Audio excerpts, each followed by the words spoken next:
Dapat imbestigahan kung may masamang motibo ang Chinese students na dumarami ang bilang sa Pilipinas, kabilang ang pagiging umano'y mga espiya ayon sa ilang mambabatas.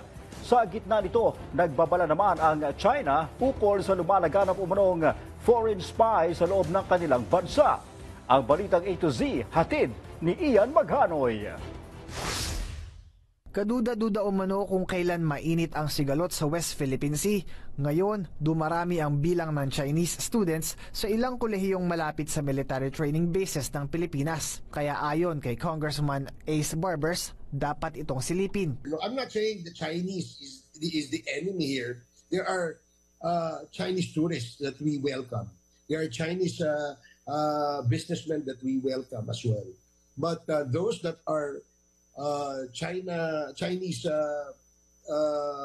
tourists, Chinese who come here with questionable motives, then siguro dapat tingnan natin mabuti yan. Para kay Senator Francis Tolentino, dapat lang na magkaroon ng investigasyon. That they've been trying to project Tuguegarao as a center of learning and education.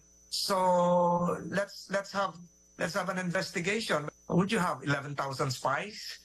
Come to think of it, were they vetted before by the CHED and the Bureau of Internal Immigration and Deportation? Kung talagang mali yung naging proseso, i-deport na lang natin. Sa gitna nito, ang China may sarili ring issue. Naglipa na umano ang foreign spies sa kanilang bansa.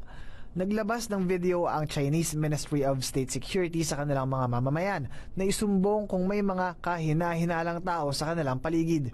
Sa video, nagkukubli umano ang foreign spies sa iba't ibang trabaho pero nangangalap pala ng impormasyon sa gobyerno. Pero ayon sa isang policy expert na na-interview ng CNN, maaaring makaapekto ito sa mga lehitimong foreign businesses na nag-ooperate sa China. Para sa Balitang A to Z, Ian Maghanoy.